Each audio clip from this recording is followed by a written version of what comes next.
Good morning. Thank you, Brian. Thank you, conference. It's a real privilege to be here in Birmingham to address you at such a pivotal moment for our country. And here at the Vox, in the NEC, a place where so many greats of music and theatre have played. Bob Dylan, David Bowie, Justin Bieber, he's coming here soon. And who could forget, in 2019, the all-time favourite of the CBI, Peppa Pig. Yes, she played here too. But look, I'm here today to talk about Labour's plan for Britain. How together we can build a fairer, greener, more dynamic country. A nation where working people succeed, where aspiration is rewarded. A Britain with its confidence, its hope, and its future back. I come with a simple message. Labour is ready. Ready to give Britain the clear economic leadership it needs. Ready to work with you to drive our country forward. Not just a pro-business party, but a party that is proud of being pro-business, that respects the contribution profit makes to our jobs, growth, and our tax base, that gets that working people want success as well as support, understands that backing private enterprise is the only way Britain pays its way in the world. And mark my words, this is a matter of conviction for me, and I've united my party behind it. Anyone who came to our conference this summer, anyone I've met since being leader, more than 100 CEOs in the last 6 months alone, knows this already. This is a different Labour Party, and there's no going back. We're ready for partnership. And let's be frank, because we need to be. Partnership is not a nice to have, it's now an economic imperative. I don't want to waste too much time today talking about the government, but the economic damage they've done to our country is immense. They've put our public finances in a perilous position, wasted the chance to transform our potential in an era of low interest rates, created an economy with weak foundations. This isn't about global shocks. That's just an excuse. Nobody criticises the government for not anticipating the war in Ukraine or denies the war was the spark for the cost of living crisis. But the war didn't ban onshore wind, the war didn't scrap home insulation, and the war didn't stall British nuclear energy. And when it comes to economic growth, the verdict of the former Chancellor is right. They've created a vicious cycle of stagnation. And that's why every crisis hits Britain harder than our competitors. The only country in the G7 still poorer than it was before the pandemic. Disposable income back to 2013 levels. The worst decade for growth in 2 centuries. That's why we need a new partnership. Economic growth is the oxygen for our ambitions, the lifeblood of a strong society and a dynamic economy. But we have to confront the reality of our position. The lessons of the past 12 years can't be ignored. Just stop for a moment and think what working people have been through. They were told, we're all in it together. Then they paid for a mess made by banks. They cried out for economic change in a referendum, but saw their calls go unanswered. And they united to defeat a deadly virus, only to see the government break the rules that they respected. And now, a winter like no other. The biggest hit to living standards in British history, where millions, the length and breadth of our country, will go without food or heating. Once again, asked to pay the price. Don't get me wrong, I know people in this room are struggling too. Your borrowing rates, through the roof. Energy costs, astronomical. More small businesses going under now than at any time since records begun. And I know that every single one is a personal tragedy, an ambition, a dream. and investment in a better future gone. No mistake, it's tough, and it will be tough for a while. But that's why we need to answer the burning question: what will we do differently? How will we help restore the contract that says, work hard and Britain will give you a fair chance? Because let me tell you, that's not how working people feel about our country right now. Not this winter. So this has to be a turning point. Britain needs a new business model. And that will be hard. Changing a business model is hard. You all know that. Nonetheless, it's time for all of us, government, business, trade unions, to get behind the idea, both basic and radical, that our country can grow in a way that serves working people, that higher productivity can come from unlocking their potential, and that we can work together to put their interests first. This has to be the common goal of our partnership, and it must set a new direction on growth, a new way of governing that at times is challenging our instincts and will challenge our instincts. No more trickle-down experiments. That idea has been tested to destruction. But equally, if the South-East races ahead, redistribution can't be the one-word plan for the rest of Britain. You can grow an economy that way, of course you can. But it's not enough. Working people want growth from the grassroots, jobs that are well paid and secure, communities standing on their own feet, public services strong enough to help them succeed. So I promise you now, my Labour government will care, must care, as much about raising productivity everywhere as we've done in the past about redistribution. We're going to throw everything at growing our collective contribution, our productive capacity in every community. And that takes us inevitably to the supply side of the economy. That's why our first priority on tax has always been to scrap business rates. We will level the playing field for our high streets. And with help from Lord Jim O'Neill, we'll make Britain the best place in the world to start a new business. But we also need to look at the supply side differently. It's not just about tax and enterprise. Take the current state of our labour market. So much of this comes back to our public services. Yes, there are other factors. But you can't tell me that the number of older people falling out of work has got nothing to do with the millions stuck on NHS waiting lists, or that the growing number of people suffering with mental health isn't a drag on our productivity. No, the state of our public services is an economic crisis just as much as a social crisis. So we will launch the biggest training programme since the creation of the NHS. Increase capacity with more doctors, more nurses, more health visitors. Reform the employment service to get more people back to work.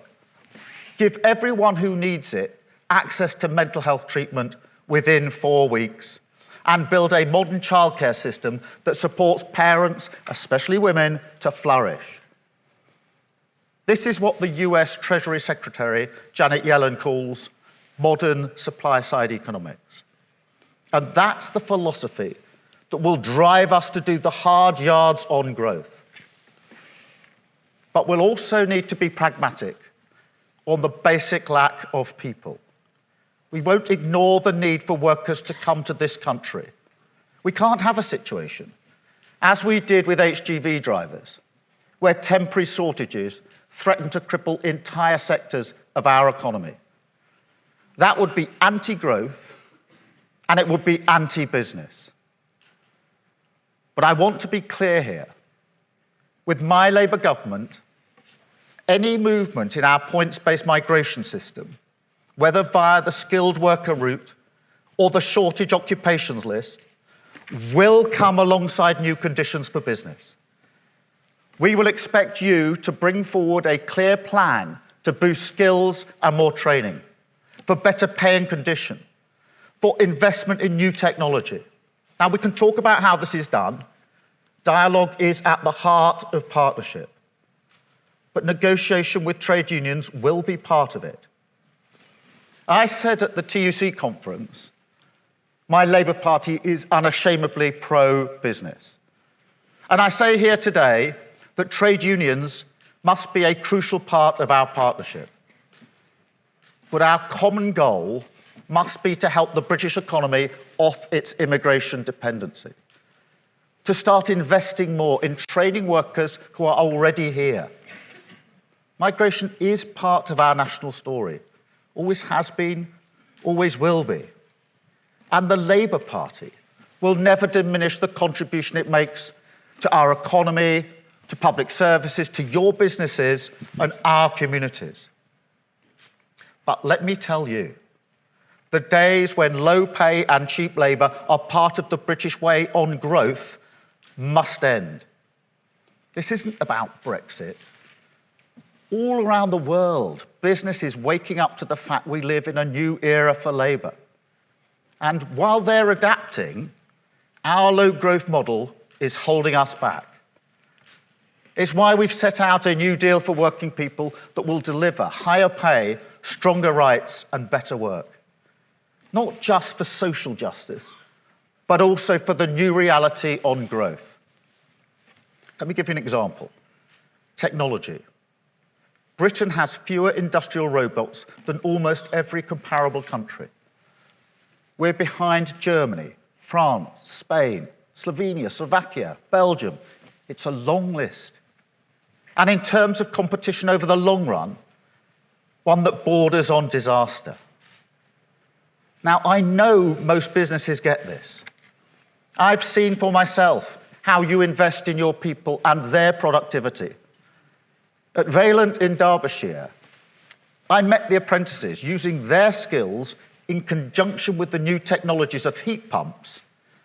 That technology will continue to adapt, but those apprentices will be at the forefront of that change, working today, training for the opportunities of the future. But when we look at the economy as a whole, it can seem like we're more comfortable hiring people to work in low-pay, insecure, sometimes exploitative contracts than we are in investing in the new technology that delivers for workers, productivity, and our country. And we can't compete like that. Britain's low-pay model has to go. It doesn't serve working people. It's not compatible with grassroots growth. So let me tell you what is.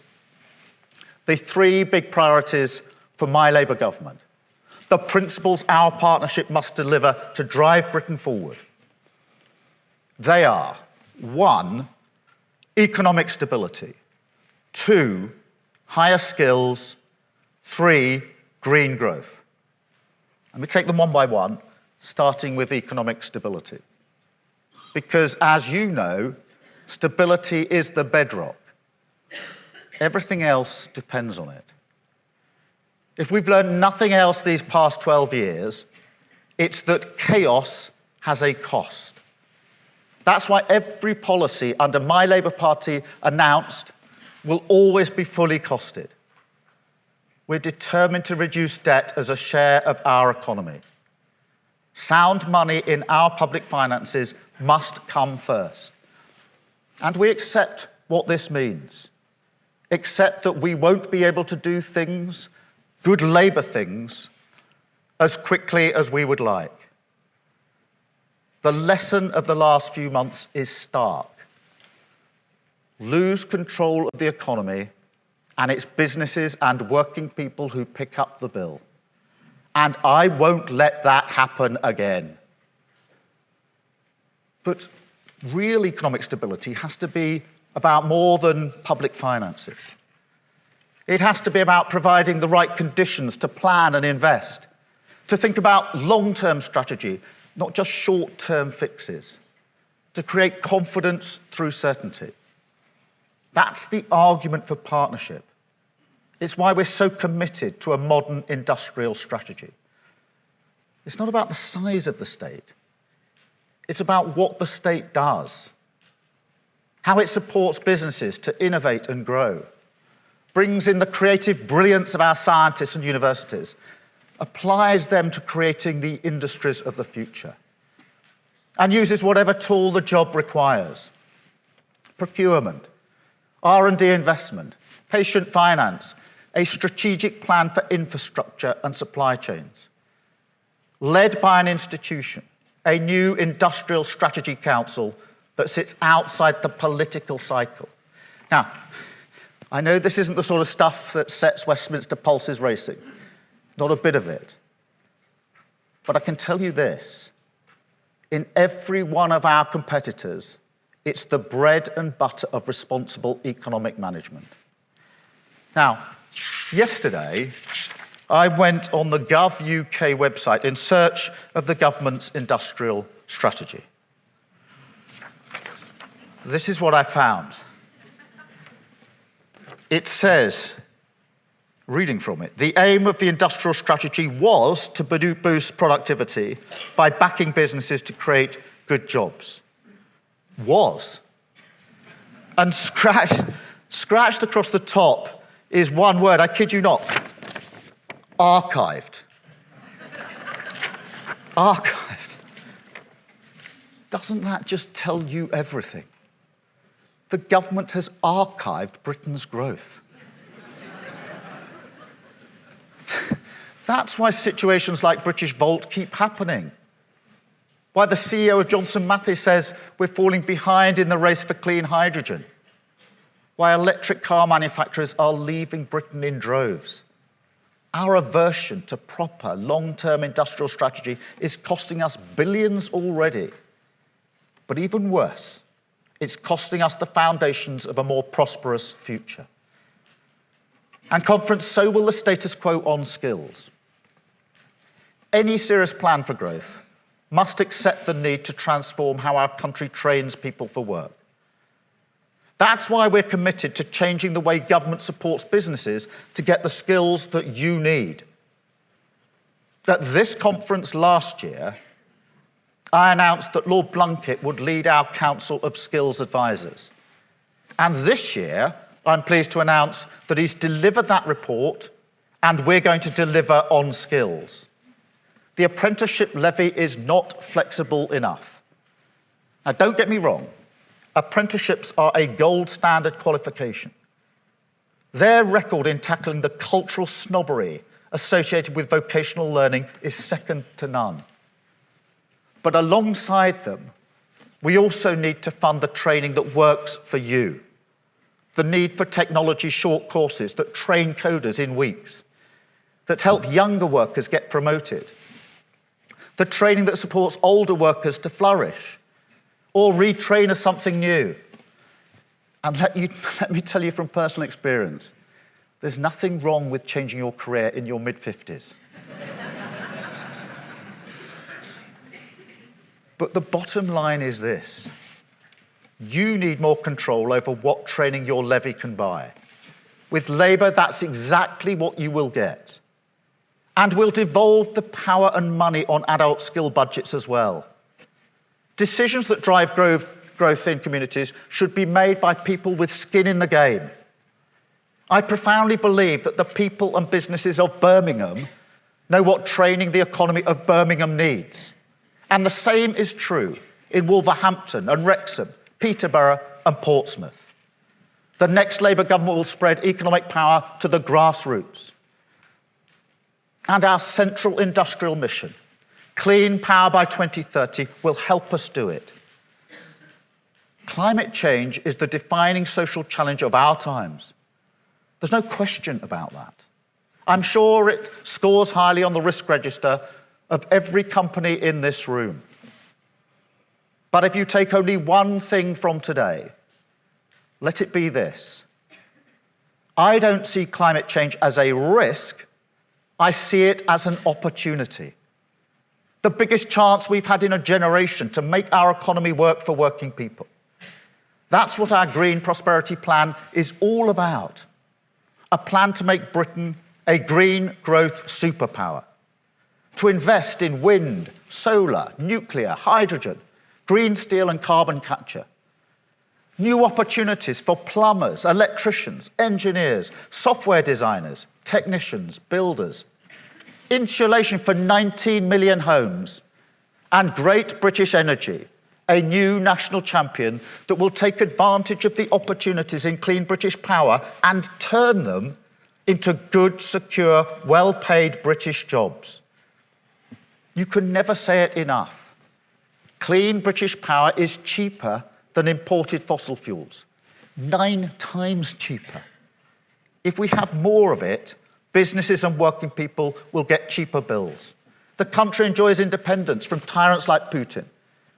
And we give every community a shot at the green jobs of the future. Clean hydrogen in South Yorkshire, Merseyside, and the east of England. Offshore wind in Scotland, Teesside, eastern North Yorkshire. Solar power growing rural communities in the southeast, the southwest, and yes, here in the Midlands. It won't be easy, we know that. On planning, on Ofgem's remit, on getting ahead of demand issues with the grid, we not only see the battles ahead, we'll run towards them. Because nothing reeks of decline more than the idea Britain no longer knows how to build things. I won't accept that. And with real partnership, we'll win. The same is true on finance. Big ambitions require public investment, and we will provide it. But we know that the real game changer is private investment, and that this is the perennial challenge for British productivity.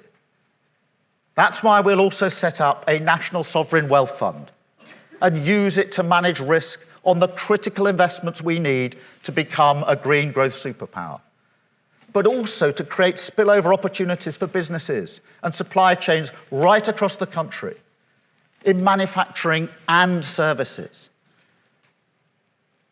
That is what an industrial strategy and partnership must deliver in a nutshell. A new way of managing our economy, a fresh start for Britain. And it's a divide with the government. Last week, you saw the sum total of their offer on growth. Stagnation dressed up in the clothes of stability. Decline paraded as tough decisions. Tough decisions will be challenging their party on planning, on onshore wind, on industrial strategy. But they don't have it in them. Don't understand that to be a careful steward of the economy in a volatile world, you need to be proactive, need to intervene to secure stability and growth. I'll put it simply. Every business in this room has a strategy for growth. A nation needs one too. Because the headwinds we face, climate change, artificial intelligence, caring for an aging society, mean that a hands-off approach just isn't fit for purpose anymore.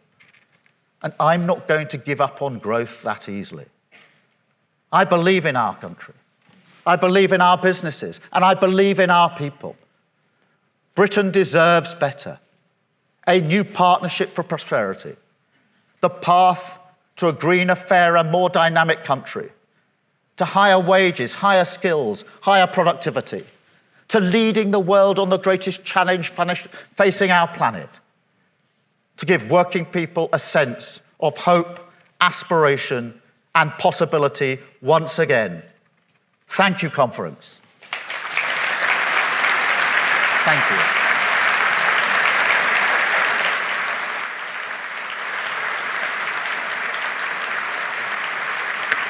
I did media first.